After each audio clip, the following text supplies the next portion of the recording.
نو د نن ورځ د پاره مو د تحقیقي نثر مسله غوړه کړې ده، پر هغه باندې به یو څو دقیقې در سره وژغېږو. تحقیقي نثر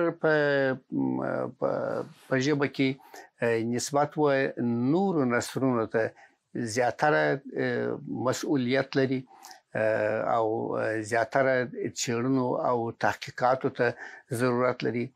د تحقیقي نثر په برخه کې چې کله موږ لیکنه کوو نو هغه د مطالعې ساحه دونه پراخه ده چې هر څونه سړی مطالعه پکې کوي، بیا هم د نوري مطالعې لپاره، بیا هم د نورو نظریاتو لپاره، بیا هم د نورو انتقادونو د اوریدلو او په خبره د انتقاد کولو لپاره زمينه لري. په دې برخه کې موږ اول طبيعي خبره ده چې یو لیکوال چې یو موضوع انتخابي د تحقیق لپاره باید هغه د مسلک سره اړه ولري. مثلا یو شاعر نشي کولای چې د فزیکس یا مثلا د ریاضي په اړه کې ځان ته یو موضوع انتخاب کړي. د زیاتره وسیل ساحه د مطالعه چې دغه په ادبیاتو پر اړه لري دا رقم هم معکوس ډول باندې. نو هر موضوع چې موږ د تحقیق لپاره انتخابو په هغه برخه کې تر هر څه د مخه زیاتی او ژوري او هر اړخیزه مطالعه ته ضرورت لرو. یو ځل مو په اصطلاح باید یو موضوع په برخه کې ځان تر یو اندازې پورې ملا کړی وي او بیا په هغه موضوع کې و تحقیق ته لاس ورواچو. نو دا فتن دوهم موضوع چې موږ په تحقیق کې ورسره مخامخ کیږو هغه دا چې باید د مخه تر دې چې په تحقیق باندې شروع کو باید ځانونه مو د قبلي ذهنیت څخه ژغورلي وي. قبلي قضاوت معمولا په تحقیق کې د محقق د تحقیقاتو د انتقادونو او د نظریاتو یا د نظر د څرګندولو مخه راګرځي. کچېرې موږ مثلا د امیر عبدالرحمن خان موضوع راواخلو چې په افغانستان کې یو له ډیرو مشهور پاچاهانو څخه دی. کچېرې موږ هغه په برخه کې قبلي ذهنیت داسې ولرو چې هغه یو مستبد بادشاه و، نو کله چې موږ هغه باره کې بیا تحقیق کوو د هغه د نورو مثبتو اړخونو څخه مو توجه راوړي یوازې د استبداد خواته. نو په دې صورت کې زموږ تحقیق حتما نیمګړی کیږي او محدود کیږي. موږ چې کله د یو موضوع په برخه کې تحقیق تزړه شو کوو یا تحقیق پیل کوو باید ځانونه مو د قبلي ذهنیت څخه چې یو شی ته شو ویل سوي وي او یا بد ویل سوي وي د دواړو څخه باید ځان وژغورو او په تحقیق باندې باید پیل وکړو.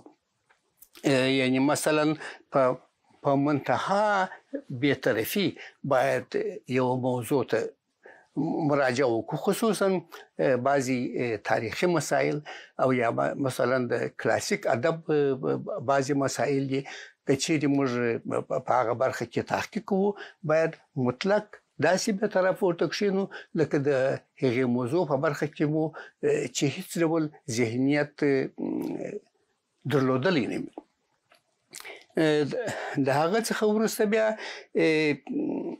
یو بل موضوع چې په تحقیق ډېر توجه باید ورته وکړو هغه دا چې یو عمومي اصل باید په نظر کې ولرو.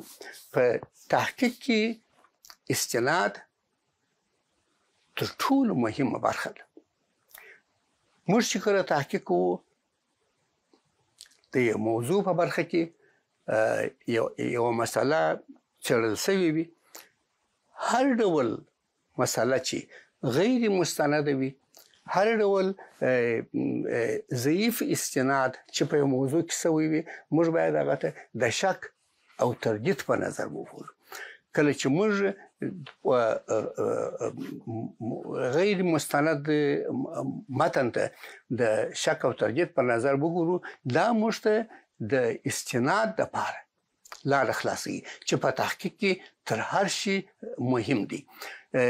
زه باید ځکه یو چاته قناعت ورکوم چې دا مسله یا توره ده یا سپینه ده، یا دا سړی عاجل وو یا دا سړی ظالم وو، یا دا اصلاحات د وطن په ګټه وو او یا مثلا دا اصلاحات د وطن په تاوان وو. په دې کې باید زه استناد ولرم. دا څوک وایي چې دا اصلاحات شو او یا بد وو؟ دا سړی یا شو یا بد وو. دغه اقدام یا مثبت وو او یا منفي وو او یا مثبت او یا منفي نتیجه ورکړې ده. دا څوک وایي؟ دغه استناد وایي. په دغه وخت کې دغه اسناد وایي. په دغه وخت کې دغه مؤرخ وایي.